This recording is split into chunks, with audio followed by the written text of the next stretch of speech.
Sintonía que nos delata la presencia de Juan Torrontegui en nuestro programa. Juan, muy buenos días. Muy buenas. Ya le van conociendo ustedes. Juan Torrontegui es naturópata y técnico superior en dietética.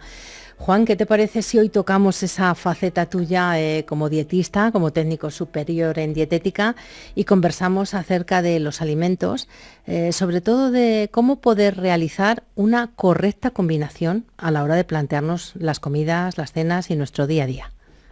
Pues me parece un tema muy interesante y desgraciadamente muy poco conocido. Uh-huh. De hecho, creo que es el mayor error dietético que prevalece entre las personas, bien sean carnívoras, vegetarianas, veganas, porque hay una química que cada alimento tiene y hay que respetarla. Uh-huh. Tendríamos que tener en cuenta la química de los alimentos. Sí, la química y sobre todo cómo reaccionan dentro de nuestro organismo. Yo como principio general, lo que puedo decir, y es una idea que tendría que quedarse ahí, es que cuanto más sencilla sea nuestra alimentación, nuestra toma de alimentos, más fácil va a ser la digestión. Ajá.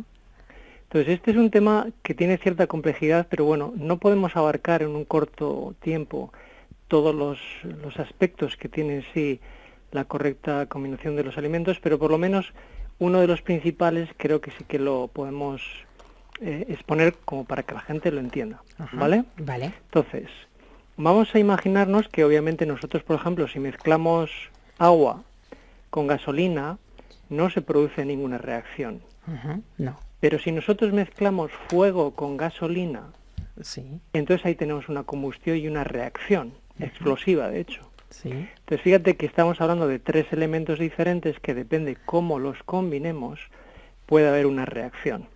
Uh-huh. ¿Vale? Sí. Entonces, nuestro organismo, de alguna forma, actúa como receptor de ciertos alimentos que, igual que hemos puesto el ejemplo del fuego, del agua y de la gasolina, depende cómo los combinemos, van a reaccionar en un horno que tenemos principal, que es el estómago. O sea, imaginarnos que nuestro estómago es un horno donde se cocinan los alimentos, porque de alguna forma es cierto que se cocinan. Entonces, se cocinan básicamente en el estómago, aunque la digestión empieza en la boca, luego sigue en el estómago y termina en los intestinos, pero vamos a quedarnos con esa idea del horno, porque de esta forma la gente lo entiende muy bien. Entonces vamos a pensar, por ejemplo, que vamos a cocinar dentro de nuestro estómago, dentro de nuestro horno, una manzana, ¿vale? ¿Cuánto tiempo tú necesitas para poder cocinar una manzana normalmente en un horno convencional? Bueno, pues la respuesta es más o menos 10 minutos, ¿verdad? Sí. En 10 minutos tú tienes ya hecha una manzana asada. Uh-huh. Muy bien. Ahora vamos a pensar en otro alimento que es vamos a pensar en un pollo. Bien. Aunque yo no como ni lo recomiendo, pero bueno, para seguir el ejemplo. ¿Cuánto tiempo, ahora te pregunto, Magdalena, cuánto tiempo necesitamos para cocinar un pollo en un horno? Uh-huh. Pues ahí ya podemos necesitar 1 hora o un poco más, dependiendo. Por lo menos, sí, señora, entre 1 hora, hora y media, más o menos, sí. Uh-huh. Y ante ese tiempo, pues tenemos cocinado el pollo y observa que hemos necesitado tiempos diferentes para dos alimentos diferentes, ¿verdad? Sí. Ahora, ¿qué ocurriría si yo meto en un horno una manzana, un pollo, Uh-huh. y coloco a funcionar el horno durante hora y media? Uh-huh. ¿Qué es lo que ocurriría entonces? Pues que el pollo se hace y la manzana se fulmina. Exactamente lo que tú has dicho. El pollo, como es su tiempo correcto, se cocina de forma correcta, pero obviamente la manzana la has destruido por completo porque te has pasado con el tiempo, obviamente, que lo has cocinado. Bueno, este mismo ejemplo que yo he puesto en muchas ocasiones y que la gente entiende muy bien, es exactamente esto lo que puede ocurrir en nuestro organismo, en nuestro estómago, cuando nosotros mezclamos dos alimentos que requieren de tiempos diferentes. Entonces, es algo que la gente obviamente no tiene en cuenta, y por ejemplo, la gente no tiene en cuenta que cuando hace una comida, vamos a seguir el ejemplo, y come una ensalada y luego un pollo y termina con fruta, sí. La fruta, que tiene un tiempo de digestión máximo de entre 20 minutos, media hora, la estás reteniendo en el estómago 2 horas, crea una fermentación, crea un gas, luego la persona que come de esa forma tiene pesadez de estómago o gas O otra de las formas de saber que había una fermentación inadecuada es cuando una persona va al baño a defecar, el olor que produce. Sí. Siempre que hay un olor desagradable, había una fermentación inadecuada. Ajá. Esas tres formas son las formas de saber que ha habido una fermentación inadecuada, que nunca debe ocurrir si se combinan correctamente los alimentos. Ujú. Y entonces, ¿cómo combinaríamos? Porque supongo que habrá alimentos compatibles entre sí. Exacto, hay alimentos compatibles entre sí y hay alimentos que no son compatibles. Entonces, voy a poner otro ejemplo para que la gente entienda que la naturaleza, por ejemplo, no ha creado bocadillos donde uno puede mezclar pan, verdura, jamón, lo otro, queso, y hace un paquete de alimentos que luego se fermentan que no es natural, obviamente, ¿no? Entonces, hay reglas obviamente dentro de lo que es la teoría de la correcta combinación de los alimentos.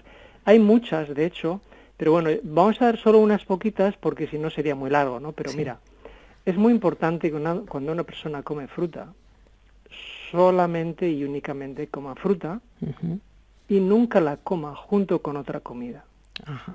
Porque si lo hiciéramos de esa forma, si mezclamos un alimento, una comida común y mezclamos fruta, estamos mezclando dos tipos de alimentos que tienen tiempos de digestión diferente. Entonces se va a pudrir, especialmente la fruta, y es una lástima que gastemos dinero en comprar comida que luego se nos pudre dentro del estómago. No tiene mucho sentido, ¿verdad? Entonces, una de las reglas es las frutas siempre hay que comerlas solas, nunca de postre. Bien. Por ejemplo, igual que las frutas, los lácteos hay que comerlos separadamente de las comidas. Hacer una comida y terminar con un postre de helado, yogur o flan es asegurarse que va a haber una fermentación. Y hay veces que hay gente que me ha dicho, no, pero si yo no noto nada. No, es que da igual. Porque hay gente que sí notamos y otras personas que no notan, pero la fermentación se produce. Y la prueba es cuando esa persona va al baño. Ahí está la muestra, ¿no? Entonces, son reglas muy, muy básicas. Hay otras tantas que en la página web tendremos un post explicando más en detalle, ¿no? Pero esto de las frutas es lo primero que yo suelo recomendar a las personas y lo que más rápido se nota, porque yo he hablado con muchísimas personas que han venido a consultarme o a pedirme consejo porque tenían gases, porque las digestiones pesadas, porque tal, y lo primero, sin recomendarles ninguna planta y sin recomendarles nada, es preguntarles esto, confirmo que están combinando mal alimentos y en el momento que empiezan a respetar las reglas más sencillas, notan una mejoría. Claro. Dentro de las reglas sencillas, podríamos considerar también el consumo de féculas, las patatas, los boniatos, que no acompañen nunca a una proteína. Exactamente, esa es otra regla. Los almidones o las féculas, lo ideal es no mezclarlos con otro almidón y también se recomienda no mezclar dos almidones, por ejemplo, patata con pan. Eso es. Es una incompatibilidad. Por ejemplo, también, ¿no? O sea que el filete con patatas fritas y el pan para la salsa y acompañar, mejor lejos. Claro, eso es una incompatibilidad. Bien. ¿Qué más incompatibilidades? Hay muchas, pero bueno, yo ahora, fíjate, voy a hilar un poco fino, porque dentro del mundo más de la gente que se cuida más y de la gente que hace superalimentos y batidos verdes y smoothies y tal, veo y leo libros incluso que a la hora de hacer jugos verdes o batidos, mezclan constantemente frutas con verduras. Sí, es cierto. Cosa que no se debería hacer porque las verduras tienen un proceso digestivo y las frutas tienen otro. Como hemos dicho, las frutas, tú puedes hacer un batido de frutas que se va a digerir más o menos en media hora, pero si tú te haces un batido verde, normalmente un batido, una mezcla, si lleva almidón o no, depende, va a ser más rápida la digestión, ¿no? Pero no debiéramos mezclar nunca verduras con frutas a la hora de hacer un batido, un smoothie, porque estamos provocando una incompatibilidad alimentaria. Y repito, incluso los libros cometen este error, ¿no? Porque la gente piensa que se puede mezclar de todo y luego el cuerpo ya se arreglará, pero no es así en realidad.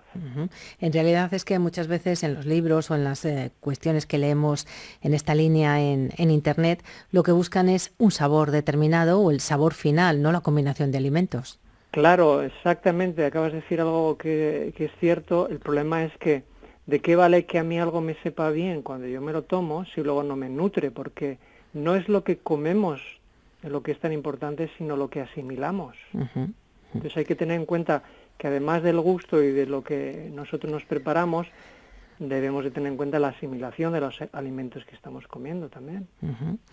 Pues alguna indicación más, Juan, porque ya nos quedamos con eso de tomar la fruta de forma aislada. Ya está cada vez más extendido ese punto, ¿no?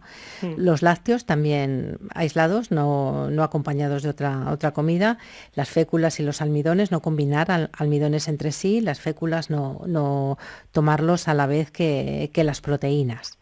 Sí, yo uno de los consejos que suelo dar, y de hecho fíjate que para este programa llevamos elaborando una imagen que muestra un poco las combinaciones ideales y las que no son ideales. Entonces sería bueno que la gente se quede con la idea de que las verduras son un poco la base que va a combinar con hidratos, y las verduras van a combinar con proteínas, y las verduras van a combinar con grasas. Entonces la base de una comida, digamos, de mediodía debiera ser las verduras siempre. Sí. Porque combinan con todo, excepto con la fruta que hemos dicho que hay que comerla sola, ¿no? Entonces esa creo que es una idea importante. Y por último, yo he leído varios libros sobre este tema, pero uno de los que a mí más me gusta es uno titulado La combinación de los alimentos, de Shelton. Es un autor higienista, porque este asunto, aunque para algunas personas es nuevo, este asunto ya desde hace más de un siglo atrás que se ha estado estudiando, vamos, hay mucha literatura al respecto, pero uno de los libros que a mí más me gusta es el de Shelton, La combinación de los alimentos. En esta línea va pues todo lo que es la dieta disociada, ¿no? Exactamente, la dieta disociada es un nuevo nombre que se le ha dado, pero que ya te digo, los higienistas desde el final del siglo XIX ya empezaron a hablar de esto, o sea que no es algo nuevo, aunque a veces hay personas que quieren presentarlo como algo nuevo y que hay fermentaciones alcohólicas. Sí, esto se sabe hace mucho tiempo ya, sí. Entonces, Juan, nos quedamos con esa síntesis. Las verduras son la base de todo y es lo que combinamos con los hidratos, con las proteínas y con las grasas. Grasas y proteínas, grasas e hidratos sí que pueden combinar, pero hidratos y proteínas entre sí, mejor no. Exactamente. Les recuerdo la página web de Juan Torrontegui, www.remediosnaturales.es. Ahí pueden entrar, investigar, conocer más sobre los superalimentos y, por supuesto, aprender de alimentación, porque Juan Torrontegui, además de naturópata, es técnico superior en dietética. Juan, muchísimas gracias. Gracias a vosotros.